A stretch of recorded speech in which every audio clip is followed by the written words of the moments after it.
അപ്പം ഇന്ന് ഞാൻ പഠിപ്പിക്കുന്നത് ബ്രേക്കിങ്ങിനെ കുറിച്ചാണ്.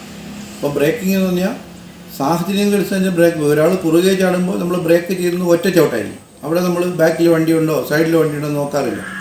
ഒരാൾ കുറുകെ ചാടി വണ്ടി ഇടിക്കാൻ പോകുന്നുണ്ടെങ്കിൽ നമ്മൾ സഡനായിട്ട് ഒരൊറ്റ ചവിട്ടങ്ങ് ചവിട്ടി വണ്ടിയെ നിർത്തും. അതല്ല, നോർമൽ സ്റ്റേജിൽ നമ്മളൊരു വണ്ടിയെ സ്റ്റോപ്പ് ചെയ്യാൻ പറയുമ്പോൾ നമ്മൾ ലെഫ്റ്റ് ഇൻഡിക്കേറ്റർ ഇട്ട് നമ്മൾ സൈഡ് മിററിലൊക്കെ നോക്കി അപകട സാധ്യതയില്ലെന്ന് ഉറപ്പാക്കി ഇടതുവശം ഒതുക്കിയാണ് നമ്മൾ നിർത്തുന്നത്.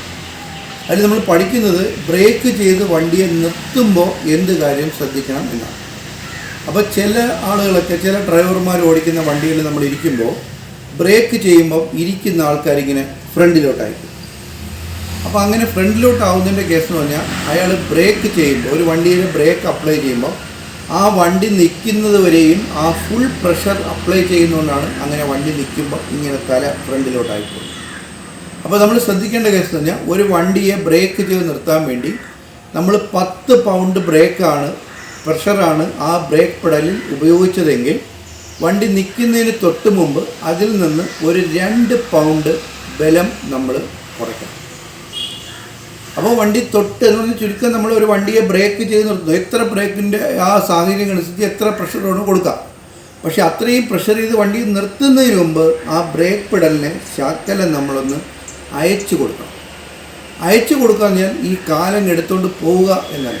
അപ്പോൾ നമ്മളിപ്പം ബ്രേക്ക് ചെയ്തു, നിൽക്കുന്നതിന് മുമ്പ് പെട്ടെന്ന് ബ്രേക്കിൽ നിന്ന് കാലത്ത് ഈ മുമ്പിലോട്ട് വന്നാൽ നമ്മളെ തല പുറകിലോട്ട്. അപ്പോൾ നമ്മൾ ചെയ്യേണ്ടത് 10 പൗണ്ട് അല്ലെങ്കിൽ നമ്മളൊരു ബ്രേക്ക് സ്റ്റോപ്പ് ചെയ്യാൻ പറയുമ്പോൾ നമ്മൾ ബ്രേക്ക് പെഡലിനെ ചവിട്ടി വണ്ടിയെ നിർത്തണം.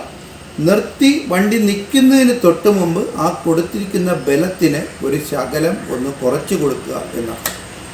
ഇത് നിങ്ങൾക്ക് മനസ്സിലാവാൻ വേണ്ടിയാണ് ഈ പൗണ്ടിൻ്റെ കാര്യങ്ങൾ പറഞ്ഞത്. അപ്പോൾ 10 പൗണ്ടാണ് നമ്മൾ കൊടുത്തതെങ്കിൽ വണ്ടി നിൽക്കുന്നതിന് തൊട്ട് മുമ്പ് ആ 10 എന്നുള്ളത് 2 കുറച്ച് 8 പൗണ്ടാണ് എന്ന് പറഞ്ഞാൽ ആ കൊടുത്തിരിക്കുന്ന ബലം ശകലം കുറയ്ക്കുക.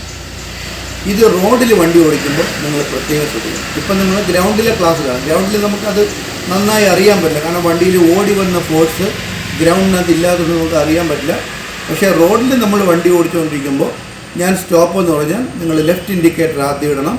എന്നിട്ട് സൈഡ് മിററിലൂടെ വണ്ടി ഉണ്ടോ എന്ന് നോക്കണം. എന്നിട്ട് റോഡിൽ വണ്ടിയെ ബ്രേക്ക് ചെയ്ത് സ്ലോ ചെയ്യണം. റോഡിൻ്റെ ഇടതുവശം വണ്ടിയെ ബ്രേക്ക് ചെയ്ത് സ്ലോ ചെയ്തിട്ട് നന്നായി സ്ലോ ആയി കഴിയുമ്പോൾ നിങ്ങൾ ബ്രേക്കിന് ശകലം ഒന്ന് ലൂസ് ചെയ്തിട്ട് ആ ബലം ഒന്ന് കുറച്ച് വണ്ടിയെ റോഡിൻ്റെ ഇടതുവശത്തോട്ട് കൊണ്ടുവന്ന് ഇടത്തോട്ട് തിരിച്ചു, അത് കഴിഞ്ഞ് വലത്തോട്ട് തിരിച്ചു. ബോഡി ലെവലായി വണ്ടി നിൽക്കുന്നതിന് മുമ്പ് ആ കൊടുത്തിരിക്കുന്ന ഫോഴ്സ് ശകലം കുറയ്ക്കുമ്പോൾ വണ്ടി നിൽക്കുന്നത് അറിയും. അപ്പോൾ അവിടെ ഒരു വണ്ടിയെ പാർക്ക് ചെയ്യാൻ നമ്മൾ പറയുമ്പോൾ ഒരൊറ്റ ചവിട്ട് ഒരു തിരിപ്പുമല്ല. അപ്പോൾ ഓടി വരുന്ന വണ്ടിയെ നമ്മൾ പാർക്ക് ചെയ്യാൻ പറയുമ്പോൾ ആദ്യം നമ്മൾ ഇൻഡിക്കേറ്റർ ഇടുന്നു, ബ്രേക്ക് ചെയ്ത് സ്ലോ ചെയ്യുന്നു. റോഡിൻ്റെ ഇടതുവശം വാഹനത്തിനെ നന്നായി ബ്രേക്ക് ചെയ്ത് സ്ലോ ചെയ്യണം. സ്ലോ ആയിട്ട് ബ്രേക്കിനെ നമ്മൾ ഒരല്പം ലൂസ് ആകുമ്പോൾ ഓടി വന്ന ഫോഴ്സിൽ വണ്ടി വീണ്ടും പോകും. അപ്പോഴത്തേക്ക് നമ്മൾ എവിടെയാണോ നമ്മൾ വണ്ടിയെ ഒതുക്കി നിർത്തേണ്ടത് അത്രമാത്രം ലെഫ്റ്റിലോട്ട് തിരിക്കുന്നു, അത് കഴിഞ്ഞ് റൈറ്റ് തിരിക്കുന്നു, ബോഡി ലെവലാവുന്നു, റിട്ടേൺ ചെയ്യുന്നു, വണ്ടി ലെവലായി. എന്നിട്ട് നമ്മൾ ബ്രേക്ക് ചെയ്ത് നിൽക്കുന്നതിന് തൊട്ട് മുമ്പ് ആ പ്രഷറിനെ ശകലം കുറയ്ക്കും. അപ്പോൾ ഈ കാര്യങ്ങൾ നമ്മൾ ഇവിടെയുള്ള ഡെമോൺസ്ട്രേഷൻ സിസ്റ്റത്തിൽ ചെയ്ത് പ്രാക്ടീസ് ചെയ്യണം. എന്നിട്ട് റോഡിൽ വണ്ടി ഓടിക്കുമ്പോൾ ഇതുപോലെ ചെയ്ത് നോക്കും. അപ്പോൾ അതിനെന്തെങ്കിലും പോരാകുറവ് തോന്നുന്നെങ്കിൽ വീണ്ടും നമ്മൾ ഡെമോൺസ്ട്രേഷൻ സിസ്റ്റത്തിൽ ചെയ്ത് പ്രാക്ടീസ് ചെയ്ത് അടിപൊളിയാവണം. പ്രാക്ടീസിലൂടെ മാത്രമേ നമുക്ക് നന്നായി വാഹനം ഓടിക്കാൻ പറ്റുള്ളൂ. Okay, thank you.